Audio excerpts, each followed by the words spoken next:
ಎಲ್ರಿಗೂ ನಮಸ್ಕಾರ. ನಮ್ಮನೆ ಅಡುಗೆ ಚಾನಲ್ಗೆ ನಿಮ್ಮೆಲ್ರಿಗೂ ಸ್ವಾಗತ. ಕುಂಬಳಕಾಯಿ ಪಲ್ಯ ಮಾಡೋದು ಎಷ್ಟು ಸಿಂಪಲ್ಲು, ಹಾಗೆ ದೇಹಕ್ಕೂ ಒಳ್ಳೆ ತಂಪು, ಮತ್ತು ಇದರಿಂದ ವೆಯ್ಟ್ ಲಾಸು ತುಂಬ ಚೆನ್ನಾಗಾಗುತ್ತೆ. ಪ್ಲೇನ್ ಸಾಂಬಾರು ಅಥವಾ ಬರೀ ರಸಮ್ಮು, ಇಲ್ಲ ಅಂದರೆ ರಾಗಿ ರೊಟ್ಟಿ, ಅಕ್ಕಿ ರೊಟ್ಟಿ ಮತ್ತು ಚಪಾತಿಗೂ one of the best combination ಅಂತಲೇ ಹೇಳ್ಬೋದು. ಕುಂಬಳಕಾಯಿ ಪಲ್ಯ ಮಾಡೋದು ತುಂಬ ಸಿಂಪಲ್ಲು. ಫ್ರೆಂಡ್ಸ್, ನನ್ನ ಚಾನಲ್ ಯಾರೆಲ್ಲ ನೋಡ್ತಾ ಇದ್ದೀರಾ ಪ್ಲೀಸ್ ಸಬ್ಸ್ಕ್ರೈಬ್ ಮಾಡ್ಕೊಳ್ಳಿ. ಹಾಗೆ ನನ್ನ ರೆಸಿಪಿ ಇಷ್ಟ ಆದರೆ ಒಂದು ಲೈಕ್ ಮಾಡಿ. ನೀವು ಮನೇಲಿ ಟ್ರೈ ಮಾಡಿ ನೋಡಿ. ತುಂಬ ಸಿಂಪಲ್ಲಾಗಿ ಹಾಗೆ ಸಖತ್ ಟೇಸ್ಟಿಯಾಗಿ ಹೇಗೆ ಮಾಡೋದು ಅಂತ ನೋಡೋಣ. ಮೊದಲಿಗೆ ಒಂದು ಫ್ರೈಯಿಂಗ್ ಪ್ಯಾನ್ ತೊಗೊಂಡು ಅದಕ್ಕೆ ಒಂದು 4 ಟೇಬಲ್ ಸ್ಪೂನ್ ಎಣ್ಣೆ, 1 ಟೇಬಲ್ ಸ್ಪೂನು ಸಾಸಿವೆ, 1 ಟೇಬಲ್ ಸ್ಪೂನು ಕಡಲೆಬೇಳೆ ಹಾಗೆ ಉದ್ದಿನಬೇಳೆ, ಒಂದು ಅರ್ಧ ಟೇಬಲ್ ಸ್ಪೂನು ಜೀರಿಗೆ. ಫ್ಲೇವರ್ಗೆ ಜೀರಿಗೆ ನೀವು ಹಾಕಿದ್ರೂ ಹಾಕ್ಬೋದು, ಸ್ಕಿಪ್ಪು ಮಾಡ್ಬೋದು, ಅದು ನಿಮ್ಮ ಟೇಸ್ಟಿಗೆ.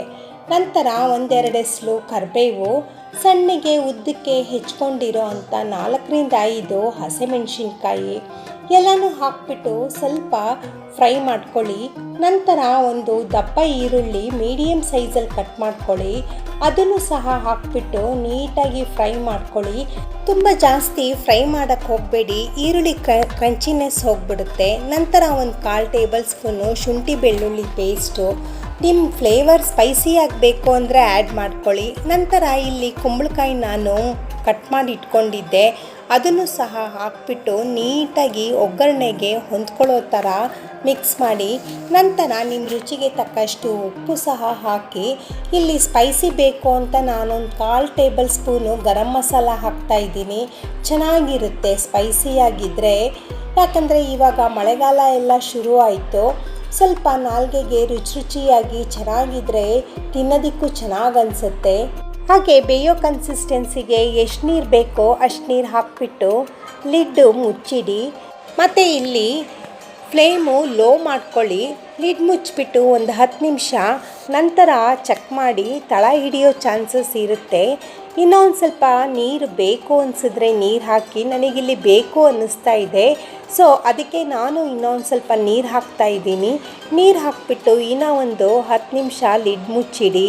ನಂತರ ಇದು ತುಂಬ ಸಾಫ್ಟಾಗಿ ಬೆಂದಿರುತ್ತೆ. ಫ್ರೆಂಡ್ಸ್, ಅಷ್ಟರಲ್ಲಿ ಯಾರೆಲ್ಲ ನೋಡ್ತಾ ಇದ್ದೀರಾ ಪ್ಲೀಸ್ ಸಬ್ಸ್ಕ್ರೈಬ್ ಮಾಡ್ಕೊಳ್ಳಿ. ಹಾಗೆ ನನ್ನ ರೆಸಿಪಿ ಇಷ್ಟ ಆದರೆ ಒಂದು ಲೈಕ್ ಮಾಡಿ. ನೀವು ಮನೇಲಿ ಟ್ರೈ ಮಾಡಿ ಹೆಂಗೆ ಬಂದಿದೆ ಅಂತ ಕಮೆಂಟ್ ಮಾಡಿ. ಕುಂಬಳಕಾಯಿ ಪಲ್ಯ ಮಾಡೋದು ತುಂಬ ಸಿಂಪಲ್ಲು. ನೋಡಿ, ಆಲ್ರೆಡಿ ಇದು ಬೆಂದೇ ಹೋಗಿಬಿಟ್ಟಿದೆ. ಈ ಕನ್ಸಿಸ್ಟೆನ್ಸಿಗಿದ್ದರೆ ಫ್ಲೇಮು ಆಫ್ ಮಾಡಿಬಿಡಿ. ಫ್ಲೇಮ್ ಆಫ್ ಮಾಡಿಬಿಟ್ಟು ಸ್ವಲ್ಪ ಕಾಯಿ ತುರಿ, ಆಮೇಲೆ ಮೇಲೆ ಒಂದು ಸ್ವಲ್ಪ ಕೊತ್ತಂಬರಿ ಸೊಪ್ಪು, ಕಾಯಿ ತುರಿ ಕೊತ್ತಂಬರಿ ಸೊಪ್ಪು ಸ್ವಲ್ಪ ಧಾರಾಳವಾಗಿ ಹಾಕಿ, ತುಂಬ ಚೆನ್ನಾಗಿ ಅನಿಸುತ್ತೆ. ಎಲ್ಲ ಹಾಕಿಬಿಟ್ಟು ಒಂದು ಸತಿ ನೀಟಾಗಿ ಮಿಕ್ಸ್ ಮಾಡಿದ್ರೆ ರೆಡಿಯಾಗಿದೆ ನೋಡಿ ಕುಂಬಳಕಾಯಿ ಪಲ್ಯ. ಈ ಕಾಂಬಿನೇಷನ್ನು ನೀವು ರೊಟ್ಟಿ, ಚಪಾತಿಗೆ ಮತ್ತು ಜೋಳದ ರೊಟ್ಟಿಗೂ ಒಳ್ಳೆ ಕಾಂಬಿನೇಷನ್ನು. ನೋಡಿ, ಒಂದು ಪ್ಲೇಟಿಗೆ ಸರ್ವ್ ಮಾಡಿ ತೋರಿಸ್ತಾ ಇದ್ದೀನಿ. ಈ ರೆಸಿಪಿ ತುಂಬ ಸಿಂಪಲ್ಲು. ಬ್ಯಾಚುಲರ್ಸು, ಬೆಳಗ್ಗೆ ಕೆಲಸಕ್ಕೆ ಹೋಗೋರು ತುಂಬ ಬೇಗ ಆಗೋಗುತ್ತೆ. ಫಟಾಫಟ್ ಅಂತ ಒಂದು 10-15 ನಿಮಿಷದಲ್ಲಿ ನಿಮಗೆ ಸೈಡ್ ಡಿಶ್ಶು ರೆಡಿಯಾಗಿರುತ್ತೆ. ಫ್ರೆಂಡ್ಸ್, ನನ್ನ ಚಾನಲ್ ನೋಡ್ತಾ ಇದ್ದರೆ ಪ್ಲೀಸ್ ಸಬ್ಸ್ಕ್ರೈಬ್ ಮಾಡ್ಕೊಳ್ಳಿ. ಹಾಗೆ ನನ್ನ ರೆಸಿಪಿ ಇಷ್ಟ ಆದರೆ ಲೈಕ್ ಮಾಡಿ. ಹೆಂಗೆ ಬಂತು ಅಂತ ಕಮೆಂಟ್ ಮಾಡಿ. Thank you.